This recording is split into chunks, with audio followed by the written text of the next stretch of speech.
let's recap. So we're gonna get into this automated sun here. So the automated sun is projected down from beyond the black within this void space, or the void of creation, that all things are created. Outside there's water, and if you see with the telescope, you can see that there's large amounts of surface tension that happens over these stars, which are just flat disks projected down. You will see that there is a white horizon line at the ice ring Antarctica can be seen from any high rise, any overpass. Take a look into the horizon. It's flat into the line of sight, completely flat as a pancake, with a 360 view, which would suggest a flat circle. You got Portaelvcis, or the ninth wonders of the world, connecting together with the foundation, which the philosopher was holding in his hand right here at the foundation. And it is automated, which appears to be automated, for lack of better understanding, which we're going to dig more into this even deeper, but it's clearly automated. The sun comes around on a schedule, everything's on schedule. So you got Polaris time lapse of projected stars that have water tension that rolls over them. You have a sun that is being projected down that has an eclipse that has space between it that does not happen within inside of the atmosphere that we can see, with the moon that would come and go, that would turn black to and fro in its yeah, it would go into the eclipse, and it would what's the word I'm looking for?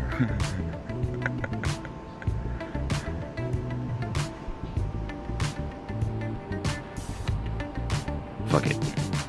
That word's gonna come to me once this is over. I'm gonna be like, God damn it, I should have said that word. All right, so they're all projections. One sending down an S wave. The moon, which is the Saturn moon matrix, or the cube of Saturn, that's all it is. Fuck David Icke for telling us we're in outer space, and fuck reptilian hoaxes and all that stupid retarded shit. That shit is retarded. So the Saturn projection sends down the S wave, and then it becomes squared, which is also the reason why everything is cubed inside of here. During the DNG trip, you would see it all cubed itself out. So let's get into the automated sun. The automated sun is very conscious, but it's automated. It's on the schedule, but it's conscious. What the fuck? How is it conscious? But how is it automated? It all suggests that there's some type of automated system that goes in and out, which would only be messages from your creator. All of this stuff is messages from your creator. There's nothing to be taken for granted or taken with a grain of salt, because the only thing that you should really kind of just be leery of or see as the culprit is this Saturn moon matrix here. Let's get into the sun though. The sun is being copied because you can see that the moon clearly has a face on it. It's got a smiley face smiling down at you. It doesn't spin on an axis. It doesn't show its dark side of itself, because it would be a flat circle, a facade, light projection that is also magnetic, that can also suck up the little chakra orbs that look a lot like your stars. The flat chakra orbs can be seen by a photograph camera, which is actually one lens, which would be like your third eye. That's why your camera picks up the soul orbs, and your two eyes can't see it because your two eyes are being deceived. Let's look at the sun here. Now, the sun in splendor, or the sun in its glory, is when you are actually able to see a face on the sun. I'm gonna get supercharged here with the earth molecule.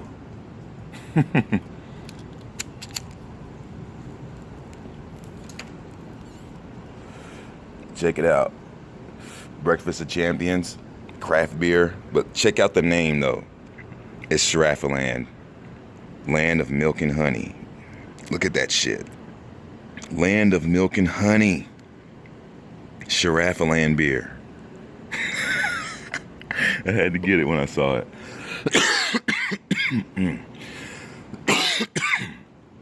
Anywho.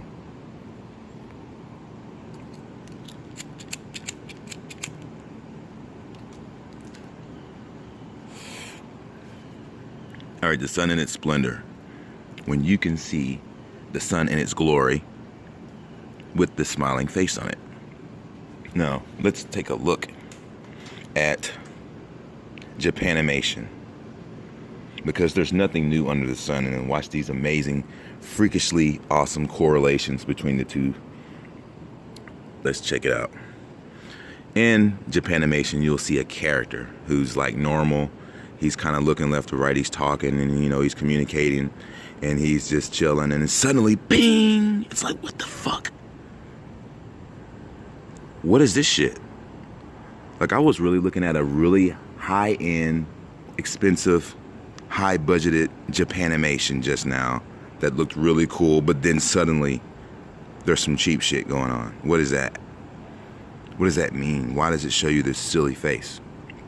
Well, when you go into the sun of splendor, it does the same thing. Excuse me. 1 minute, you're looking at a sun that's kind of what appears to be a disc, but then as you stare into it, you'll start to notice that there's cheekbones, and then there's a smoky eye frame. That I usually see the smoky eyes first, and they're typically facing the left, kind of like the moon. The moon does the same thing. It faces the left, typically, like it's projected from the side of itself, and you can see, you know, a lot of facial details going that direction. I see the most detailed sun facing the left with the most it's in its splendor, and the moon is a direct rip off of it. Let me show you a picture of the moon, which I actually illustrated to be more sinister. As you can see here, the magnetic pull, it pulls all the chakras in from the life force that comes out, and it's sending out its square wave. And as you can see, it just sits on this face here. It doesn't spin or anything. It's got one eye missing, like the whole Lucifer thing with the blood coming down the side, like the eye's been wounded. So this is like, you know, like a Luciferian symbol here that has been created. But it, you notice it's facing the left. And that's how the sun looks when you see its face in most of its splendor with the most detail of its facial features. It's always facing the left. Same one as the sun on Teletubbies. It's always got a facial, it makes its face appear, and it's a baby and its size and it coos, but it's always facing the left side. You just notice that. I mean, I picked up on a lot of these weird things that, well, anywho. Now this would be the sun in its most splendorous form. I haven't been able to see that much detail in the eyes, but I do see the cheeks the most and the smoky frame around the eyes. But again, it's usually facing the left. This is more so incorrect. I just did this just so it fit within my composition here. And as you can see, the chakra alignments or the flat discs come barreling out of the sun itself. So it's like the ultimate life giver within a closed space. But awkwardly enough, just like the Japanimation, for some strange reason, the sun will go through a series of different facial expressions while you're staring into it, and then suddenly it will do this ding. And it's like, what the fuck is that? What is it? Like, why is it doing that? Okay, so the sun is on schedule. It makes an occasional smiley face that looks very rudimentary in its nature and the way it looks, and then it'll go back into its real face, which doesn't make any sense. It doesn't make any sense. No disrespect to this light at all, because I know that this motherfucker is conscious. Another way that I know it's conscious is that sometimes within air panel, if you sun gaze for more than, say, 2-3 hours a day, during the eclipse time, I was preparing for the eclipse, and I stared into the sun so much that I could hear it sighing. It's like the baby on the Teletubbies, the sunny disposition on Hitchhiker's Guide from the Galaxy, when the fucking dude was walking through the corridor, And it says, we program the doors to have a sunny disposition. And it's like, that is the sound. That is exactly the sound. That is specifically exactly the fucking sound that the sun makes in its splendor. When you can hear it, it is not heard by the human slave. It is not heard by the two ears. It is heard and picked up by the pineal gland. The pineal gland that communicates clairvoyantly, telekinetically, can hear the sound of the sun. And that is it. And that's what I hear, and that's why I'm so hooked on it. People are wondering, oh, why are you always staring in the sun all the time? You're going to go blind. Motherfucker, I have a close bond and relationship with this motherfucker. This dude is like the cuddly Lorax in the movie. Make you feel warm and fuzzy all over when you stand out in front of it. I'm telling you, it's your buddy.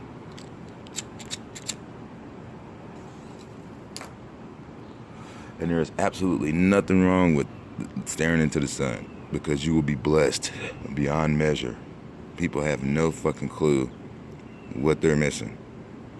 When that shit gets inside of you, you take those deep breaths. Gather as much of that chi as possible, because once it gets inside of you, you can start hearing it sigh. And it goes,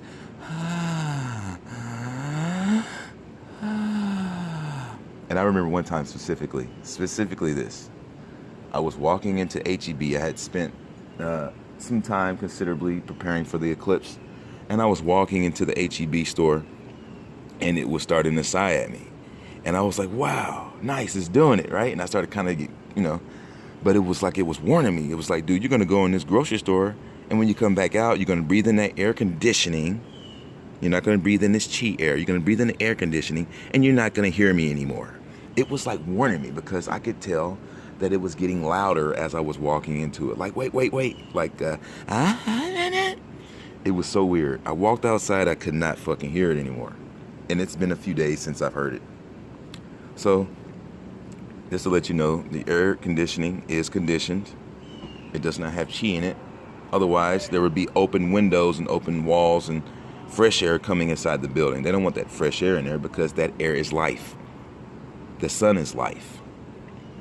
The natural water springs is life. The waters above is life. And they don't want you to have any life. So, with that being said, now you kind of understand what the sun gazers are all raving about. It's because they have a conscious communication and relationship with this sun. And I suggest you all get acquainted with it, because it is more conscious and more animated, more metaphysically, divinely, astonishingly, unfathomably a wonder of the world. Stay awake.